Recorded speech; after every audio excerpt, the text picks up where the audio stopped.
June 1941. The T-34 appears on the battlefield of the Eastern Front, and what it forces into the mind of Adolf Hitler and his generals shakes their confidence to the core. What did Hitler say when he first saw this tank in combat? And why did this one machine mark a turning point in the war? Stick around. If you love untold WWII stories that change the way you think about the war, you're in the right place. Germany had stormed through Poland and France, expecting the Soviet Union to collapse swiftly. Blitzkrieg in the east, they thought. Rapid advance, decisive victory. But then the unexpected happened. The Red Army fielded a tank that German intelligence barely knew about. One with sloped armor, wide tracks, diesel power. The T-34. On June 22, 1941, Operation Barbarossa began. Yet somewhere in the heart of the German invasion force, a whisper turned into a roar. What is this beast we face? And the first reports hit the high command, including Hitler himself. In this video, we'll trace that first encounter. From the initial shock on the battlefield to the moment when Hitler heard the words, and then the ripple effect that forced the Wehrmacht to rethink its tank program. A story of surprise, panic, and adaptation. But before we dive in, quick question. If you haven't yet subscribed, hit that button and ring the bell now so you don't miss the next video in this series about the Eastern Front's hidden turning points. Let's start at the front line, June 1941, where German units first ran into the T-34 and the shock began. June 1941. Near the towns of Dubno, Lutsk, and Brody, German armored spearheads push deep into Soviet territory. They expect to meet outdated tanks, slow, thin-armored, easy prey for Panther III and WWII. But what they run into instead doesn't just survive the first hits. It ignores them. German tank crews report something terrifying. Their shells bounce off a Soviet tank they've never seen before. A machine that shrugs off direct hits, cuts through anti-tank lines, and moves across mud and soft ground like nothing else they've ever faced. In one report, a German officer describes firing at a T-34 from just 300 meters and watching every round ricochet. Another crew writes that the tank moved like a ghost through the mud, covering ground their own machines could barely cross. Within days, these frontline reports pile up. Commanders in the field begin warning their superiors, "Our current tanks are not enough." The tone shifts from confidence to concern. Something is wrong, something big. And when these alarming messages finally reach the top, reaching Hitler himself, the reaction inside the German high command is nothing short of shock. Next, the moment the first T-34 report landed on Hitler's table, and what he said after reading it. While German forces advance deep into the Soviet Union, a different kind of battle unfolds inside the Führer headquarters. Daily reports arrive. Routine at first, numbers, positions, expected victories. But on the morning one particular report reaches Berlin, the routine breaks. A frontline commander writes with unusual urgency. Soviet forces deploy a new medium tank. Armor too strong for our current weapons. High mobility. Serious threat. Another report adds that the tank operates effectively in terrain where German armor struggles. This is not a minor issue. It's a strategic alarm bell. Inside Hitler's staff, generals attempt to interpret the data. Was this an isolated case? A prototype? Or something mass-produced? One officer notes, if this information is correct, our assumptions about Soviet industry were fundamentally wrong. And that is the moment the atmosphere changes. Confidence turns into tension. The report is placed on Hitler's desk. He reads it carefully. And the reaction, the words he says next, reveal the first real sign of doubt within the German leadership since the war began. That moment is coming up, when Hitler confronts the reality of the T-34 for the very first time. Hitler reads the report slowly, line by line. Armor too thick, guns ineffective, mobility superior.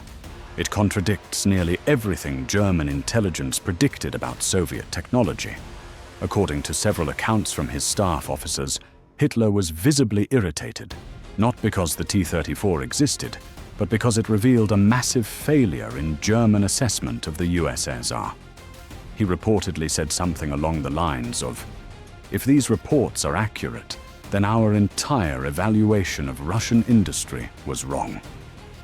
For a leader who relied heavily on technological superiority, this was a staggering admission. Hitler immediately demanded a full review of German armored development. New designs, heavier armor, more powerful guns. It was the moment German high command realized. The war in the East would not be a fast victory, and the T-34 was a sign of the grinding conflict to come. But Hitler's reaction was only the beginning. What followed next was a frantic restructuring of the entire German tank program, a direct response to the T-34. The impact of Hitler's reaction spreads rapidly. Inside Germany's military-industrial machine, armored development teams suddenly find themselves under intense pressure. What was once a confident, methodical expansion of existing tank lines becomes a frantic race to match and surpass the T-34. Design bureaus are told to scrap old assumptions: more armor, heavier guns, steeper angles. The T-34's sloped armor, previously ignored by German designers, becomes priority number one. Within weeks, directives are issued for 2 new tanks, a heavy breakthrough tank, which will eventually evolve into the Tiger, a new medium tank, directly inspired by the T-34, the Panther. But there's a problem. Germany doesn't have the industrial flexibility the USSR possesses. Every new design means delays, shortages, production bottlenecks. Engineers warn that rushing development will lead to reliability issues. And they're right. Early versions of both Tiger and Panther suffer catastrophic breakdowns in the field. But the pressure from above leaves no room for caution. The T-34 has forced Germany into an arms race it never expected, and one it cannot afford. So what exactly made the T-34 so revolutionary, so terrifying, that it forced a superpower to rewrite its entire armored doctrine? That's next. To understand why the T-34 sent shockwaves through the German command, we need to look at what it actually was, and why it broke every assumption the Wehrmacht held about Soviet engineering. On paper, the USSR wasn't supposed to produce anything like this. In reality, they produced a masterpiece of battlefield practicality. First, the armor. The T-34 used sloped armor, a revolutionary concept at the time. 45 millimeters of steel, angled at 60 degrees.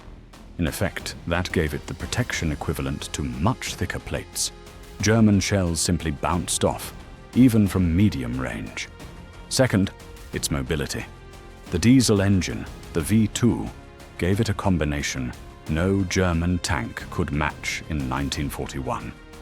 Better fuel efficiency, less risk of fire, and raw power that let the tank glide across mud, snow, and uneven terrain.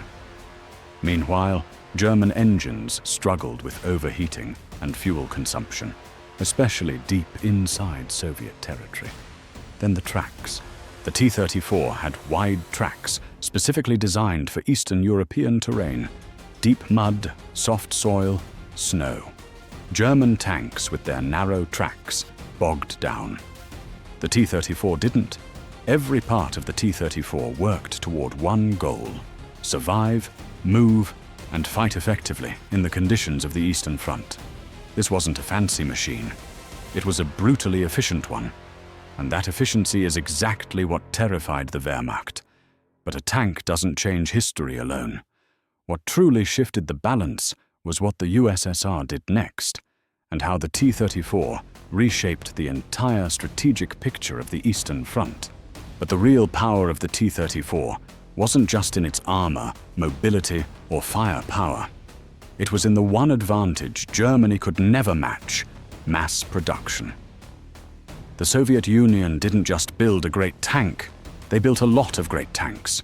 On dozens of factories, entire cities retooled their industry to produce the T-34 around the clock. The T-34 was engineered to be manufactured quickly, repaired easily, and operated by crews with minimal training. Germany built precision machines. The USSR built battlefield workhorses, simple, rugged, deadly. The result? Every month, more and more T-34s rolled onto the battlefield, faster than the Wehrmacht could destroy them. By late 1941 and early 1942, the German advance slowed. Tanks broke down, supply lines stretched thin, winter hit, and everywhere, T-34s kept coming.